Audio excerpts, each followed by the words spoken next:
अब तुम हमारी बात मान लो, चाहे गृहस्थ हो चाहे विरक्त हो, जैसी परिस्थिति प्रभु ने दी है सच्ची मानिए तुम्हारे कल्याण के लिए वैसी परिस्थिति आवश्यक है। और अपने प्रिया प्रीतम का स्मरण कर रहे हैं, जो मिलता है मेरे प्रभु इस रूप में आए ऐसे भाव से। इसका फल है मेरी प्रिया जो प्रसन्न हो जाए, मुस्कुराकर एक बार हमारी तरफ कृपा कटाक्ष करे। तो ये जो हमारा मन हमको संकल्प विकल्प में फंसाता है कि ये दान कर दूं तो ये मिल जाएगा, ये कर दूं तो ये मिल जाएगा, करो अपनी वस्तु मान के नहीं। हे गोविंद, हे प्रियाजू, आपके द्वारा जो सेवा सामग्री दी गई है वो सेवा सामग्री आपके चरणों में समर्पित है। इससे आपको भगवत प्रेम मिलेगा, भगवत कृपा मिलेगी, आप महान शांति को प्राप्त होंगे। क्रिया वही है, अपनी वस्तु मान के दोगे तो कई गुना बढ़ के मिलेगी, और प्रभु की वस्तु मान के दोगे तो प्रभु मिल जाएंगे, जो परम लाभ है। इस मनुष्य जीवन का परम लाभ भगवत प्राप्ति है। श्रीपाद कह रहे कि विद्या माया के दो स्वरूप हैं, एक है अविद्या और एक है विद्या, दोनों माया ही है। पर विद्या में भगवान की प्राप्ति का मार्ग प्रकाशित होता है, और अविद्या भगवान से विमुख करके नाना प्रकार के भोगों में फंसाती है। दोनों माया ही। पर जो विद्या पढ़ करके उसे अभिमान से युक्त कर लिया जाता, वो फंसाने वाली ही बन जाती है, क्योंकि वो भी माया ही है।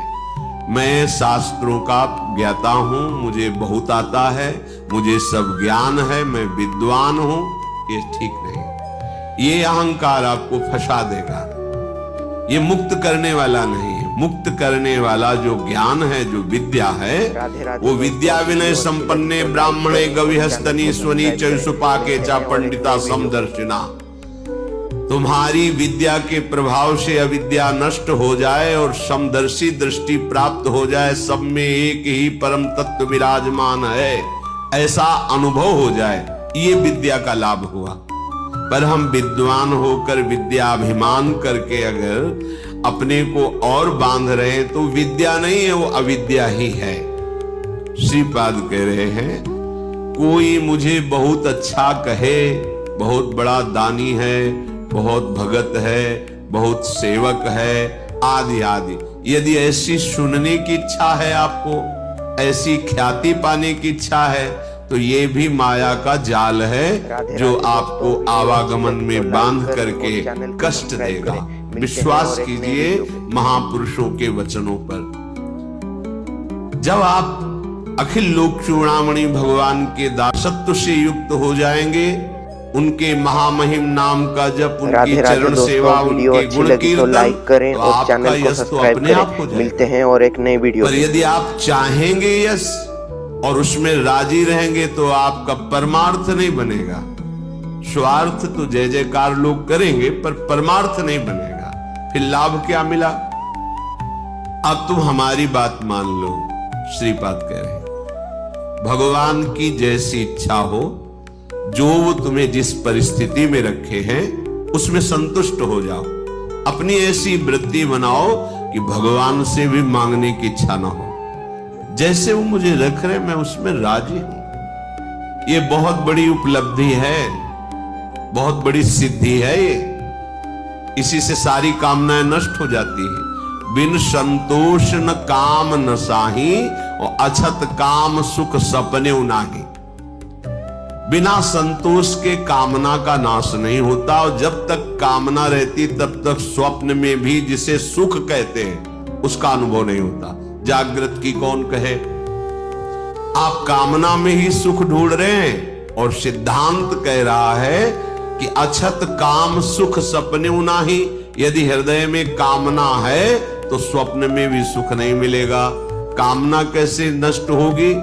मैं सदा संतोष धारण करूंगा कि मेरे प्रभु ने जैसा विधान कर दिया है हमारे लिए पर्याप्त है। जो हमारे आराध्य देव है, उनकी इच्छा के अनुसार हमें आहार, वास, वस्त्र, व्यवस्था और संग, ये जो कृपा करके मिला है, हमको अब आकांक्षा नहीं करनी चाहिए किसी भी वस्तु। सच्ची मानो, जैसे कोई प्रश्न करे कि हमें सत्संग की आकांक्षा करनी चाहिए, हमें भगवत चरणारविंद के धाम में रहने की आकांक्षा करनी चाहिए।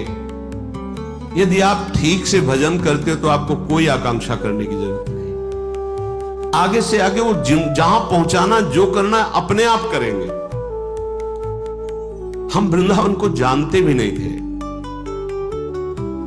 पहली बार स्मरण हुआ कैसा होगा वृंदावन, क्योंकि अपने लोगों की अंतर्दृष्टि रहती थी, एक एक हरकत पर नजर थी अंदर की, बाहर का तो मतलब ही नहीं था। भगवान की ऐसी असीम कृपा रही है कि यौवन अवस्था में कभी कहीं भरपेट भोजन मिला हो तो मिला हो, ना कोई गर्म कपड़े पहनना, ना जीवन में कभी पंखा चलाना। ये ऐसी दुनिया का प्रपंच तो बहुत दूरी बात है, कभी पंखा के नीचे सोए हो ऐसा अनुभव नहीं वृंदावन के सिवा। ये गुंजाइश नहीं थी, भोग सामग्री, भोग वार्ता, भोग दृश्य, घाटों में कहां गुंजाइश।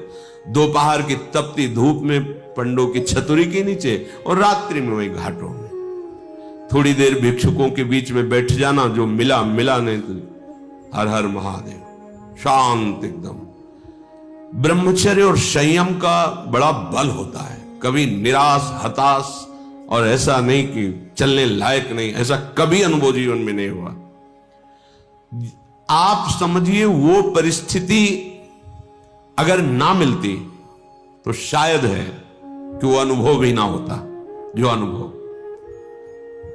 एक जो निश्चिंतता, निर्भयता, एक ठसक, हर समय नवीन उत्साह, वो भगवान ने जैसी परिस्थिति चयन की थी उसी में राजी होने से हो गया।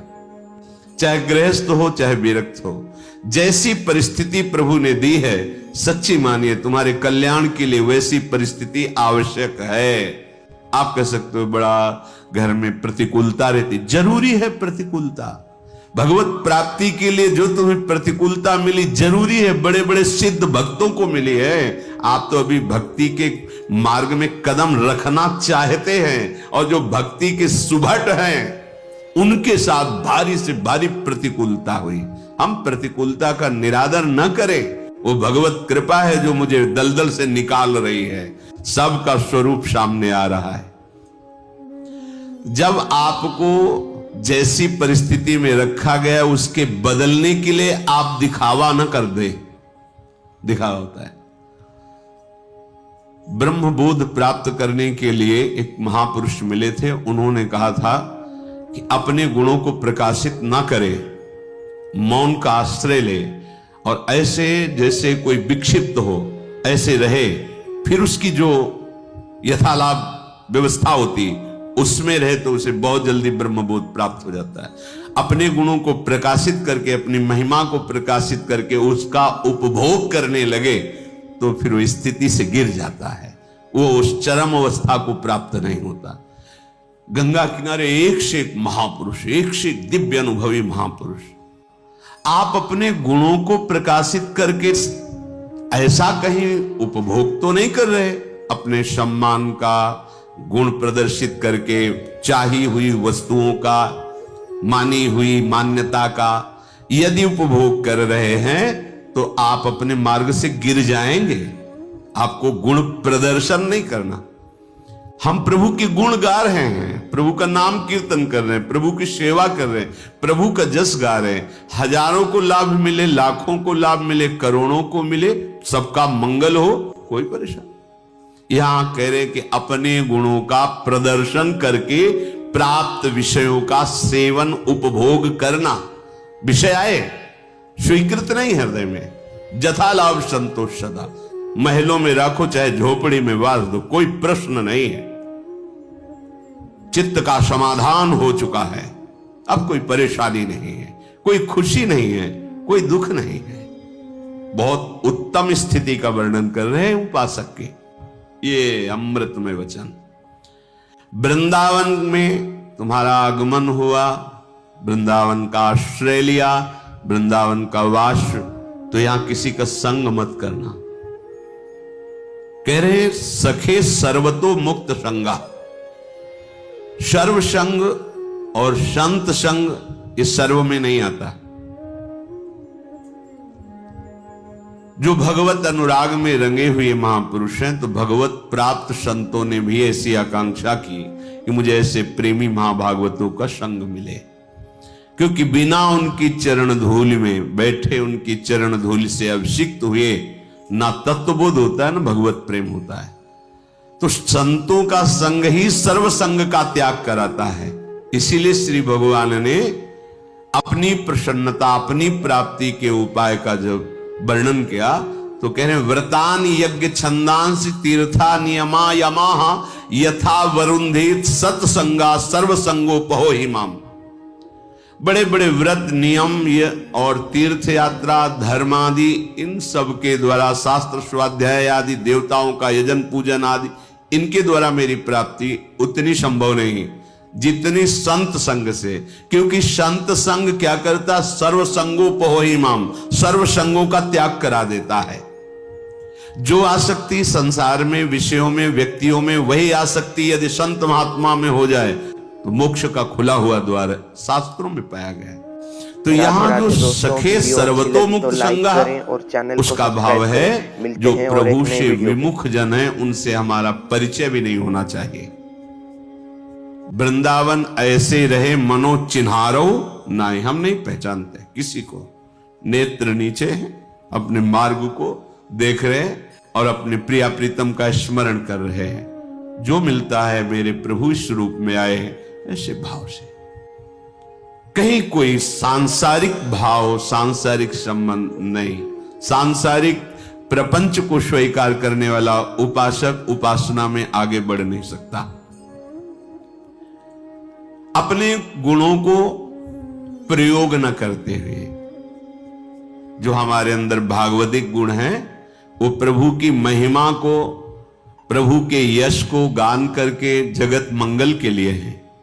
अपने में विशेषता का भाव आ जाना पतन का लक्षण है। मैं इनसे विशेष हूं, विशिष्ट हूं, मैं महान हूं, ऐसी बात मलिन अंतःकरण में आती है, निर्मल अंतःकरण में नहीं। जितना अंतःकरण निर्मल होता जाएगा उतने ही ये भाव खत्म होता चला जाएगा। और जिसका संपूर्ण अंतःकरण निर्मल हो जाता है, उसके हृदय में ये बात आ जाती है कि मैं चराचर जगत का सेवक हूं। अच्छी लगी तो लाइक करें और चैनल को सब्सक्राइब करें। मिलते हैं श्रीधाम वृंदावन का आश्रय, वृंदावन का वास, किसी से कोई परिचय नहीं। जैसी परिस्थिति में प्रिया प्रीतम रख रहे वो हमारे योग्य है। हम अपने गुणों का प्रदर्शन करके किसी भी वासना की पूर्ति की चाह न रखें। हमारा एकमात्र उद्देश्य भगवत प्रसन्नता, दान पुण्य आदि करके सब कर मांगत एक फल रामचरण रति हो। सारी चेष्टाएं हो रही, इसका फल है मेरी प्रिया जो प्रसन्न हो जाए, मुस्कुराकर एक बार हमारी तरफ कृपा कटाक्ष कर दे। राधे राधे दोस्तों, वीडियो अच्छी लगी तो लाइक करें और चैनल को सब्सक्राइब करें। मिलते हैं और एक नए वीडियो पे।